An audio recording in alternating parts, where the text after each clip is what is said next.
তো তোমরা সকলে জানোই তো আমরা গ্রামের বাড়িতে ফিরেছি এই অনেক কটা দিনই হলো। আর আসার পর থেকে তেমন একটা কোনো ব্লগ শ্যুট করা হয়নি। তো আজকে ঘুম থেকে উঠেই আমরা নতুন বাড়ি থেকে যাচ্ছি আমাদের পুরনো বাড়িতে।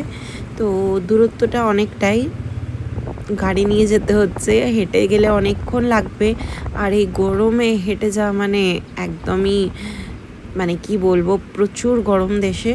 তো যাই হোক, আমরা এখন বেরিয়েছি পুরনো বাড়ির দিকে। তো বাড়িটা আমাদের পুরনো বাড়িটা একদমই ভিতর দিকে, বলতে গেলে লাস্ট বাড়ি আমাদেরই।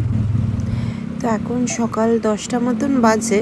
তো গ্রামের দিকে এসে দেখছি এখানে তো সকলের মানে স্নান, খাওয়া দাওয়া, মানে রান্না বান্না সব একবারে করে কমপ্লিট, মানে তাদের পুরো বলতে গেলে সংসারের সব কাজ। আর আমরা এই সময়ের মধ্যে ঘুম থেকে উঠি, কোনো কাজ হয় না, রান্না বান্না কিছুই হয় না। ঘুম থেকেই তো আমি উঠি এখন, যেহেতু রাতে কাজ করি অফিসের। তো সকালে উঠতে উঠতেই আমার 10টা বেজে যায়। আর এখানে গ্রামের মানুষের তো 10টায় কাজই ফিনিশ।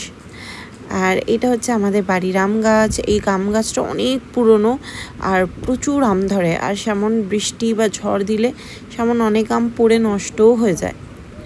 তো এখানে আমার বর তো আসতে না আসতেই মানে বাড়িতে ঢুকতে না ঢুকতেই আগে জাল কোথায় খুঁজতে চালু করে দিয়েছে। প্রত্যেকটা দিন যবে থেকে এসেছি আমরা বাড়িতে, গ্রামের বাড়িতে, প্রত্যেকটা দিনই মাছ ধরছে। ওর মাছ ধরার প্রচুর নেশা। ব্যাঙ্গালোরেও কিন্তু এমন ধারাই, এমন মানে কোনো সুযোগ পেলেই বন্ধুদের সাথে চলে যায় ম্যাপে দেখতে দেখতে যে কোথায় ঝিল টিল আছে, সেখানে গিয়ে মাছ ধরবে। তোর মাছ ধরার খুব ইচ্ছা, কিন্তু মাছ খাওয়া দাওয়া মানে খেতে অত পছন্দ করে না যত ধরতে পছন্দ করে।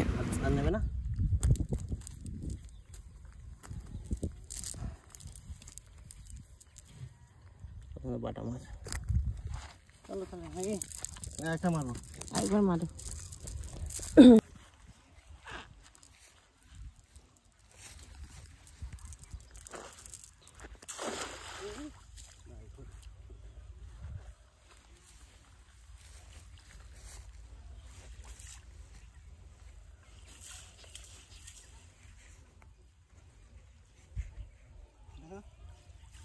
ওঠেনি, একটা ওঠেনি।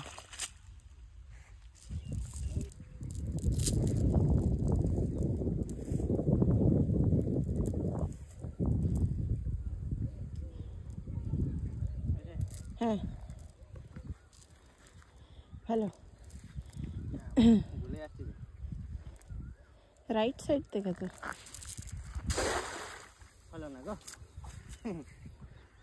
গুটিয়ে গেল বলে ছড়াতে যত ছড়াবে মাছ ঢুকবে। আর এটা গোল করে পড়তে হবে।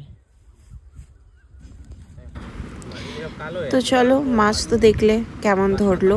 তো এগুলোকে এবার মা কাটবে, কেটে রান্না করে এবার খাওয়া হবে। চলো টাটা।